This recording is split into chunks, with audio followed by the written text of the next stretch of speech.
kerung ngadenge manggali pap kajulung kerasa penasaran harita si Dugul terus tumanya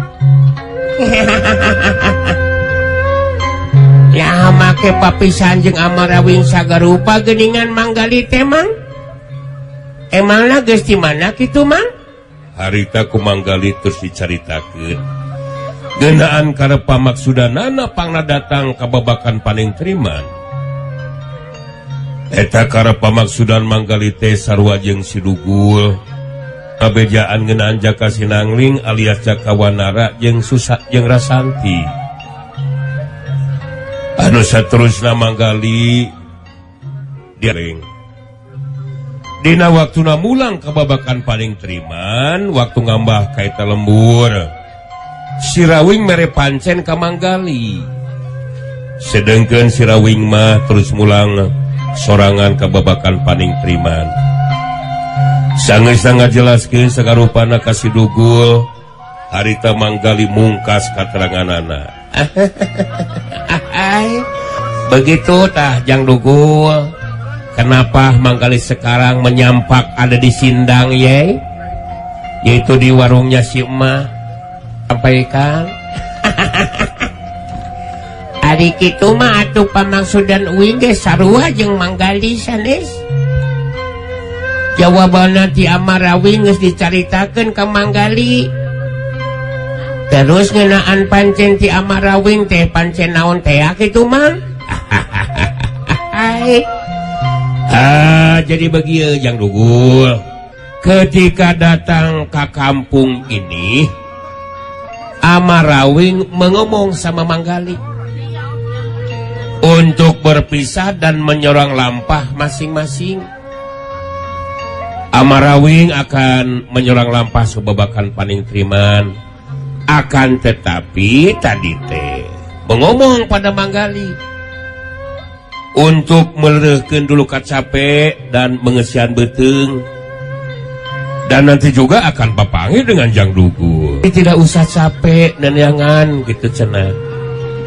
Ternyata apa yang diomongkan sama Amarawing menjadikan tidak mencok bukti kelawan nyata terbukti sekarang kan pancen dari sama manggali dan Jang Dugul nah pancen ti Amarawing teh naon teh kitu mah ya pancennya ya kita harus meneangan tempat yang disebut Guha Setrawarna ya setelah kita memanggihan itu maka kita akan papangi dengan Rasanti jadi menurut Amarawing mah diharapkan Rasanti teh akan mampu menyusun seperti waktu menyusun barisan Setadarma untuk apa? Nah tentunya untuk mengimbangan dan naknya ke berangkas jadi manggali dan Jang Dugul teh harus meneangan Guha Setawarna gitu Jang ketika kita sudah memanggihan itu tempat maka kita juga akan papangi dengan Nyimas Rasanti begitu Jang Dugul. Amarawing nyaan bener waspada pisannya nyahun deui pun uing bakal nyimpang kayu warung terus panggil jeung manggalinya mang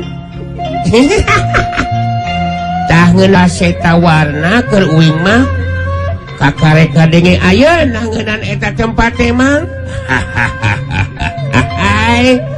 ya menjadikan sama manggali juga baru ngadenge sekarang ketika manggali bertanya kepada Amarawing lebah-lebahnya itu tempat yang disebut Guha Setawarna ari kata Amarawing teh di tengah saja cenah gitu nanti juga kalau sudah ketemu pasti kapanggih menjadikan harus ada perjuangan dulu dan juga pengorbanan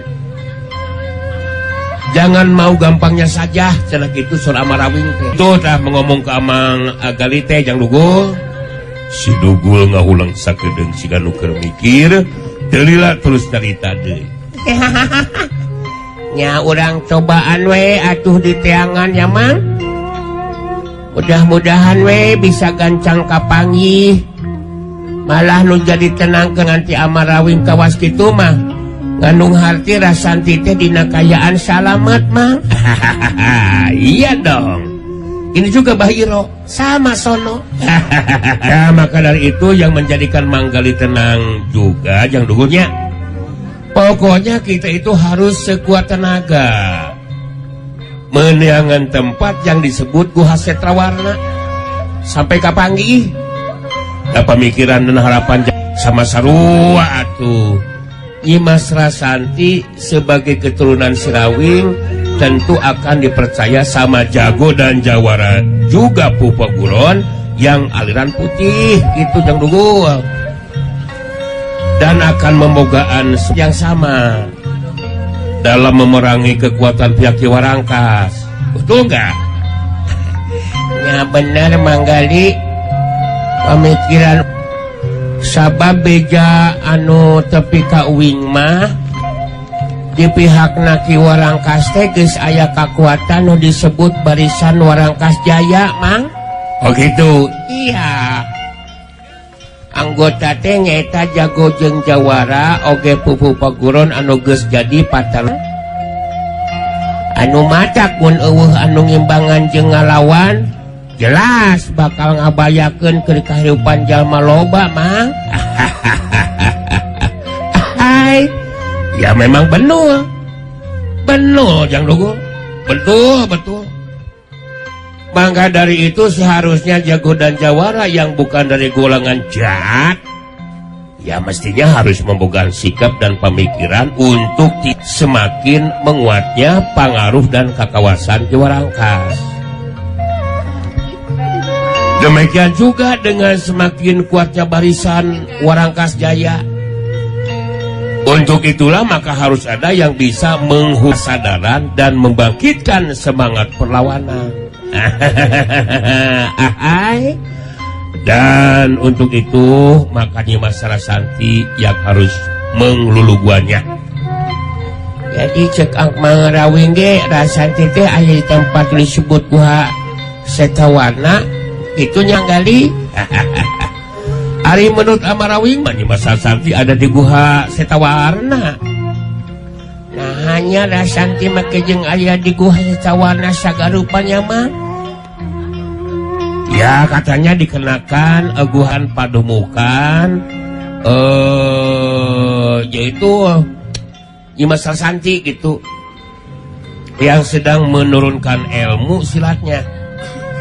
Maka dari itu kalau sudah kapanggih Guha Setrawarna dengan Nyimas Rasanti begitu Tajang Dugul nya kahati atuh ari kitu mah Manggali nya ari kitu nyari kitu mah urang tangan we atuh bari tatanyakeun ka sakur jalma anu pasarandog jeung urang sahanunya geus nyahoeun ka eta tempat sanes si emak meuni cemelut kitu mah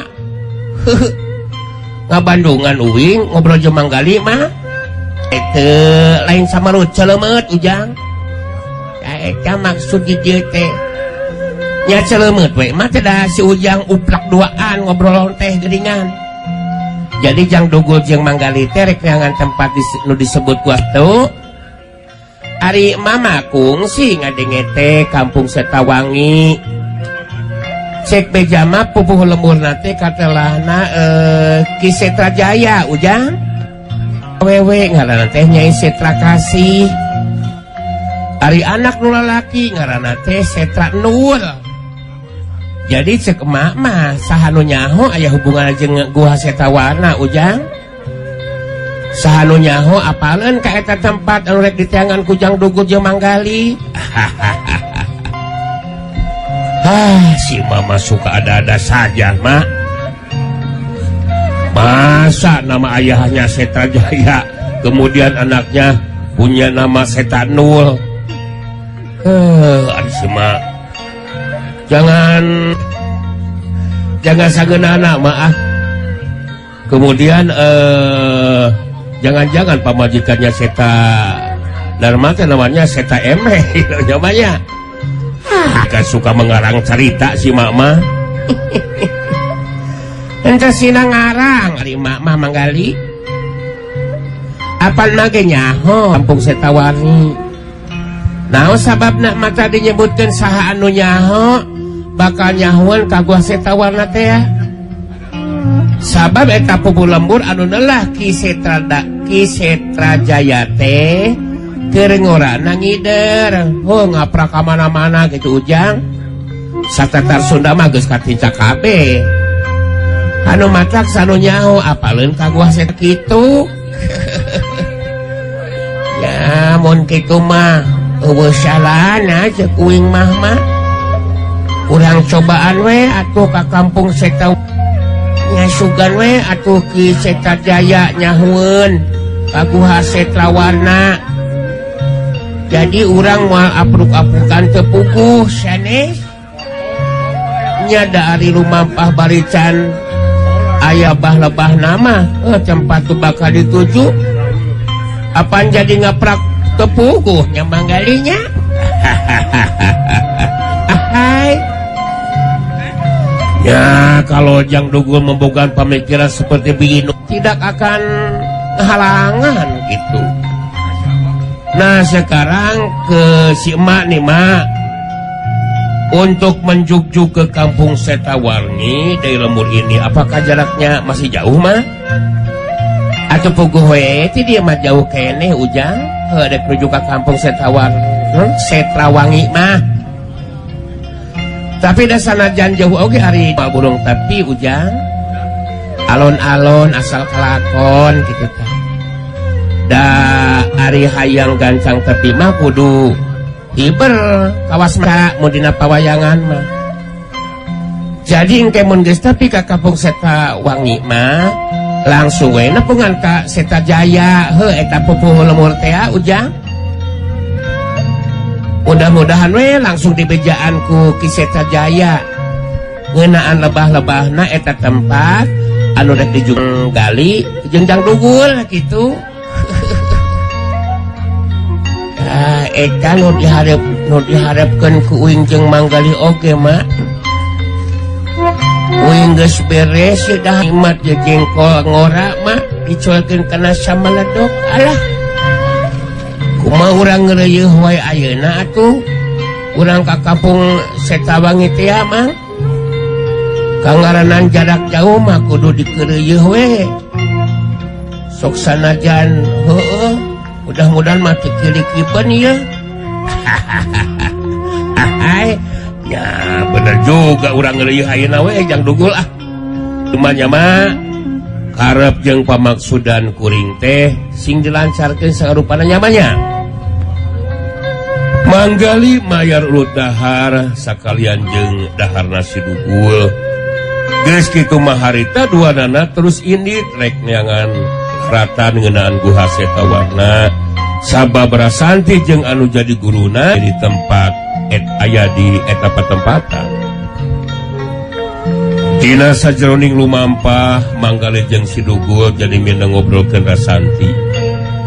Enana Rasanti harita dina wanci beurang mah ngalatih kakuatan sapasang dampaleungeunna. Kitu deui ramu-ramu leungeun kenca katuhuna malah bari jeung latihan ngaronjatkeun kakuatan tanaga lapisanna. Sedengkeun dina wanci peuting latihan jurus tapak darah suci sakaligus jeung tata gerakna. Kenca jeung katu Rasanti pilihkeun tinggal hantem kana batu satangtung karadak jeung sareukeut. Geus kitu terus dampaleungeun kenca katuhu diasupkeun kana baskom leutik anu dieusi keusik badak anu geus meunang manaskeun katingali ngebul kene. Ramu-ramu leungeunna anu karuang ku keusik badak panas terus digerak-gerak. Dina ngalakukeun eta latihan tangtu we aya aturanana. Nini Sariwarni anu nangtukeun waktu lila sakedeungna dina ngalakukeun eta latihan. Saperti harita Nini Sariwarni nitah eureun hanti. bari ngaleureukeun kacape haritan ini sariwardi ngajakan ngobrol. Alhamdulillah teuing ngalatih ramo leungeun da lain sina kudu kuat tapi malah jadi kaku. Ari ramo leungeun mah nyai. Tapi ramo leungeun mah kudu bisa diluyukeun jeung kabutuhanana. Sabab masing-masing ramo dina ilmu silat mah bisa dijadikan senjata eta teh nyai. Dijadikan senjata kumaha kitu maksud ini teh ini? Dina kayaan keur tarung mah ramo curug jeung jajangkung bisa digunakeun keur nyolok sapasang panon nyai. Mun kena panon lawan tangtu bakal bocos. Empol jeung curug bisa dipake mengos tukang irung jeung bibir lawan nyai. Malah cingir ge nu dianggap ukuranna leuwih leutik tetep aya gunana nyai. Nah gunana kenaon kitu ari cingir. Cingir mah bisa digunakeun jadi senjata mangsa dirogokeun kana liang ceuli lawan kitu nyai. Teruskeun ke kendangan celina ari teun teh aya bagianana. Akibatna bakal jadi torek rusak pangdengena. Jadi kekuatan dampak leungeun jeung leungeunna bisa dikombinasikeun dina mangsa ngagunakeunana.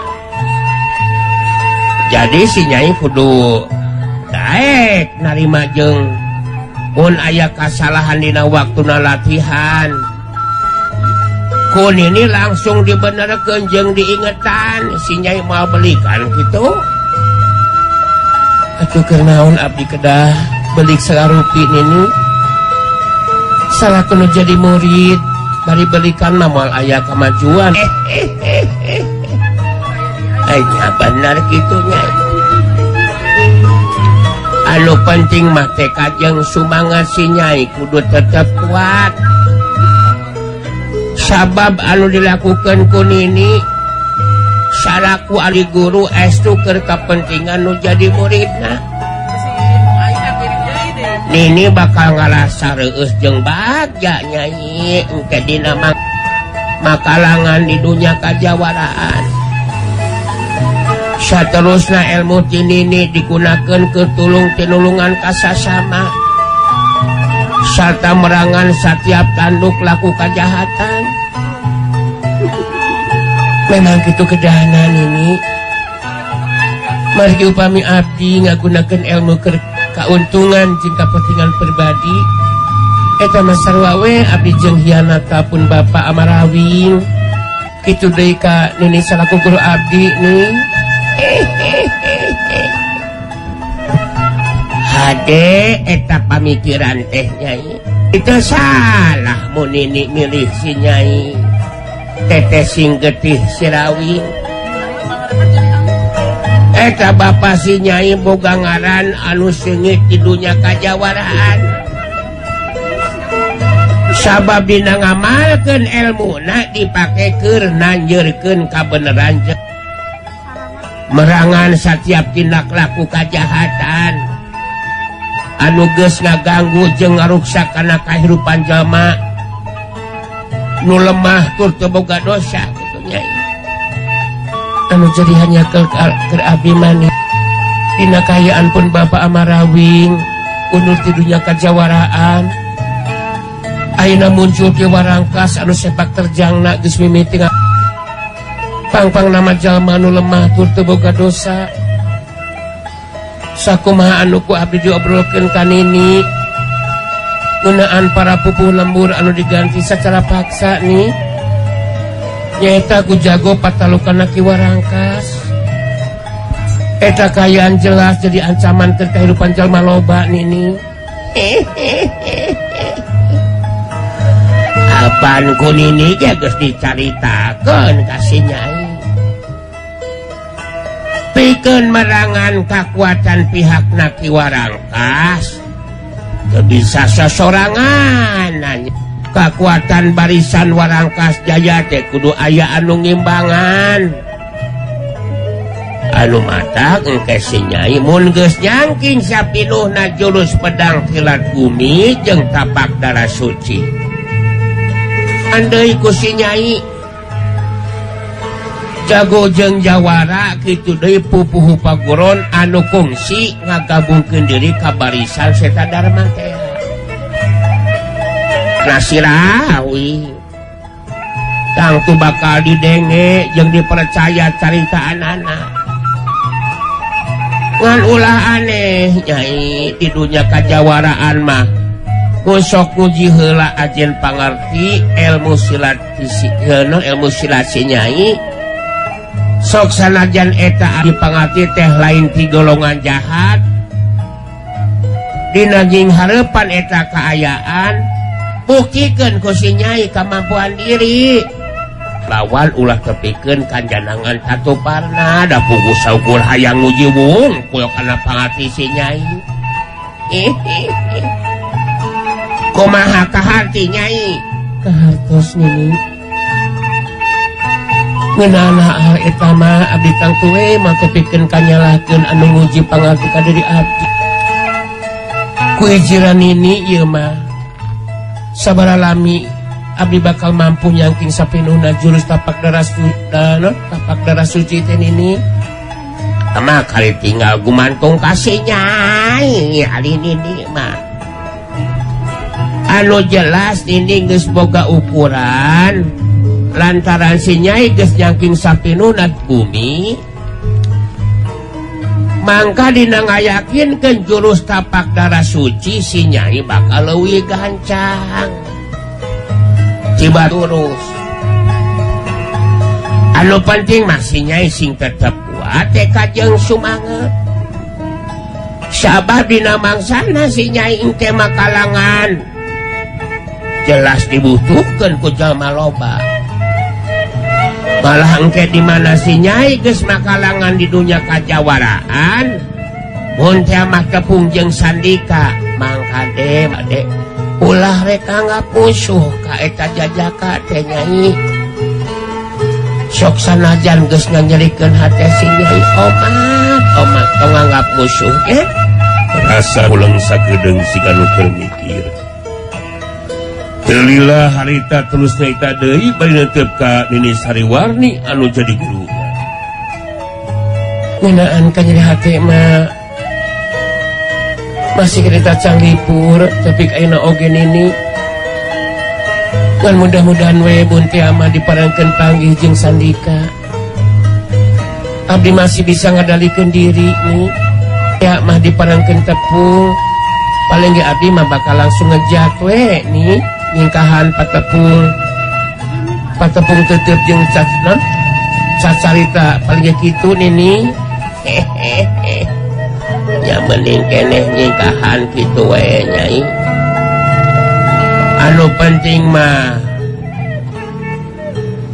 kali ributan komo tepikeun kapatelak gara-gara cinta seperti anu kaalaman ku Nini kan nyeri hate mah memang hese leungit nah Nyai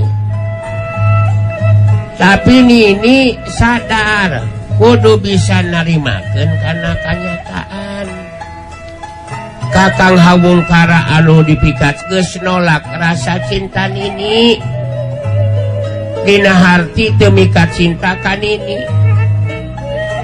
tapi Nini tina nyeri hate teh henteu terus jadi dendam jadi nguliwah kana hate malah tetep masih keneh aya ari kahayang mah bisa panggih sakali deui dina sesa waktu jeung umur Nini baku Nini mah ari tos ngobrolkeun masalah sesa waktu jeung umur teh nih anu puguh mah Nini sing panjang umur sareng sehat nih engke Nini nyaksian abdi mun tepikeun karendengan jeung lalaki anu bener-bener moal hianat kana cintana abdi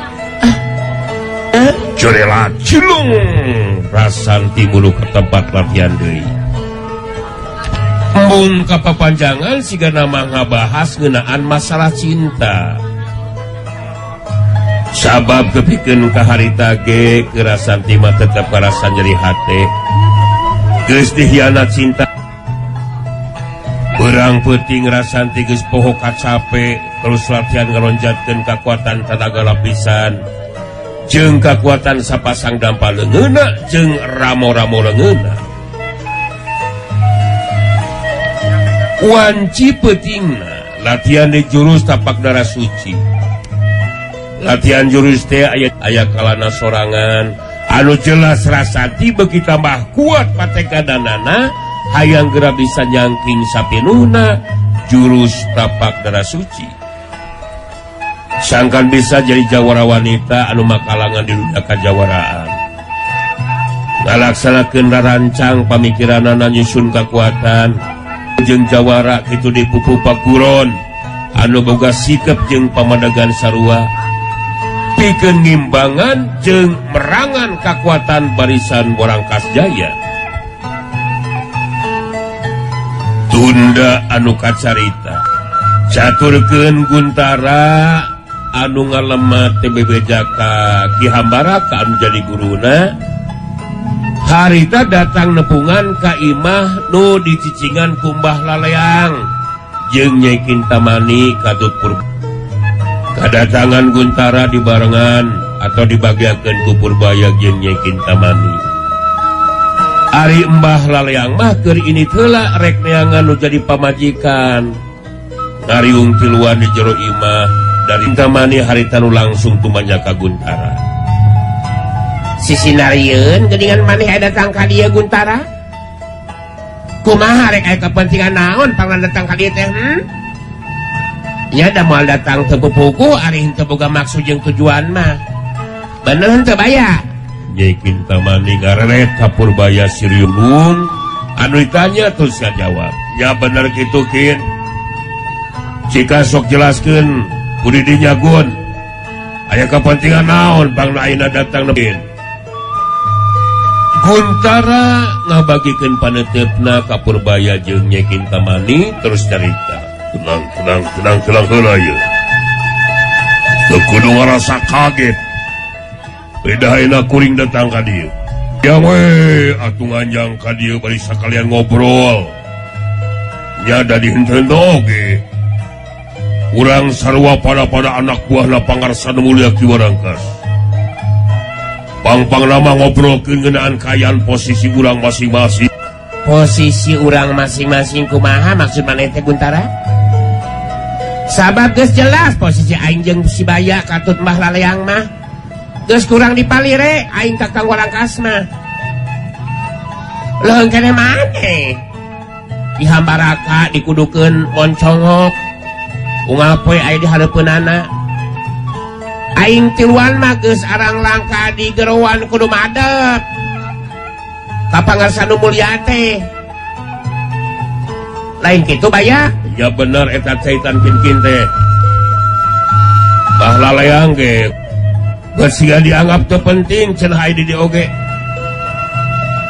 sedengkeun Ki Hambaraka jeung Guntara mah kudu aya wae nagog di hareupeun pangarsan nu mulya Ki Warangkas Guntara nu merhatikeun kana caitan Purbaya jeung Nyai Kinking jadi asa dibere jalan pikeun ngasupkeun pangaruh caritanana ka Purbaya jeung Nyai Kintamani kuring jeung Ki Hambaraka nagog ngapoe aya di hareupeun pangarsan nu mulya Ki Warangkas tapi tetep nu karasa ku kuring jeung Ki Hambaraka ngasukur kama teuing eueuh nu haminan kana caitanana pangarsan nu mulya sabab dina satiap masalah tawa urusan jeung maheutkeun babadamiah musirna ka Jakawanara padahal supamikiran kuring mah kuduna dipercaya sagarupana lain Jakawanara wungkul tak sabab lain baik katalian dulur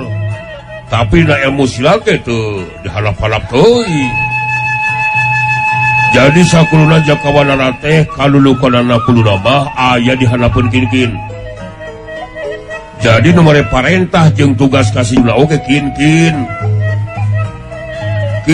Purbaya jeung Mbah Laleang kitu deui Kuring jeung Ki Hamaraka kadudukan tara aya di sana pun kinkin ieu mah diajakan tanami jeung nangtukeun keputusan teh sejak kawanana deui.